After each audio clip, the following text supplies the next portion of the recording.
Welcome, everyone, to this week's installment of our roundtable discussion where we are concluding on land contracts. We're wrapping it up today with implications on taxes as well as the closing process. So, with that, let's start with Jeremy Lemire. Jeremy, what are the tax considerations with land contracts we should consider? I think there's kind of two when you talk just taxes.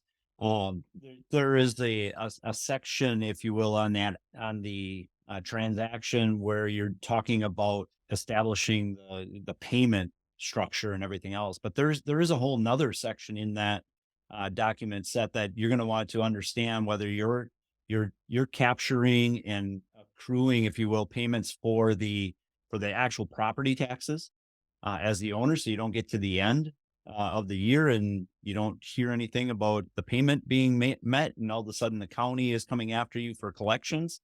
That's a consideration, and along with that comes the actual, for actual insurance.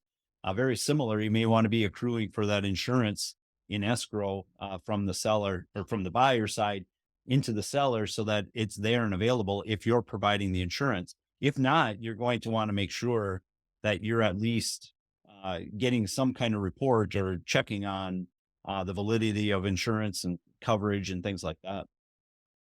On the other side of it, from the actual tax standpoint, there is the consideration of whether you want to take it as a lump sum, you know, payoff, if you will, or transaction, or if you're going to gradually recognize the actual gains that you had on the property when you're doing that transaction between the purchase price and what you have for a basis.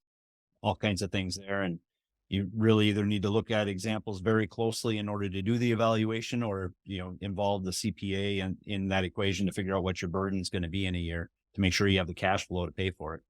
Land contract is only one type of seller financing. Okay. So there's also subject to, which may or may not involve a land contract. A buyer and a seller might come to an agreement that the buyer purchases the property subject to leaving the existing financing in place. Let's not get into due on sale clauses. This should be a whole other topic, whole other discussion. But if I'm a land contract purchaser and I strike a deal with the seller to purchase a property, maybe I give some cash, but I keep the mortgage in place. I'm making the mortgage payments because I want to know they get made, because the seller might look good on paper, might look like an honest person, but I want proof that the mortgage is getting paid. Because if the bank is always going to have first lien on the property, if there's a mortgage, the only way they can perfect that lien is to foreclose.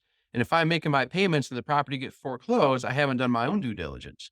Now, if I'm the seller and I'm selling it subject to and on a land contract, I'll let the buyer make the payments, but I want the login to make sure that they're being made, especially if my name and credit and personal integrity is tied to this. I want to make sure that those payments are getting made in a timely manner, and doing so, should be a condition of keeping that land contract current. All the payments have to be current. There can't be any late payments. Very valid points. That you, as the seller, you could lose your credibility or credit worthiness if those direct payments are not being made, or if you're not, checking in the middle of it all. Yep. As the buyer, you could lose the property and having made every single payment over time, and it has happened. Yeah. If there's ever any doubt, that's why they make title insurance, title companies, and attorneys, and they're worth every bit of their fee, in my opinion. Very good. Well said. All right. So let's move on to the closing process. So maybe we'll start with you, Jeremy. Is this you don't just walk in and sign a big pile of papers like this when you buy a house? Is it something different than that? Yeah. What's the process look like? Yeah, indirectly, it is very similar to an actual home sale.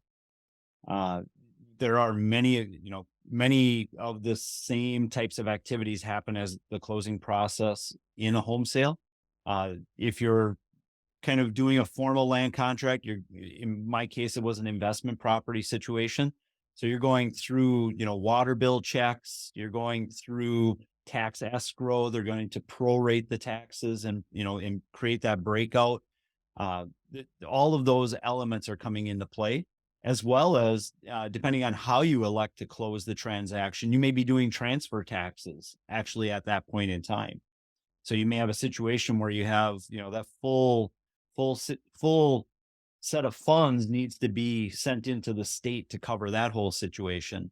Now that would simplify the process on the back end when you actually get to that, in my case, a fifth year, when you actually want to do the closeout of the deal with, they refinance it, bring in the large chunk of funds to actually pay you off.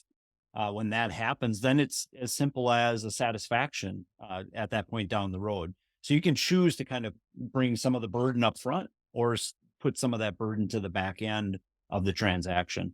Well, I guess I would sum up the closing like this, which I think Lee said early on, using your attorneys, your CPAs, your title companies, worth every penny. They certainly know how to do these land contracts. And yeah, I wouldn't want to be rolling without them on this one. So I think that's great advice for everybody. And hopefully our audience really enjoyed the discussion of land contracts, and you can consider them in your investment portfolio.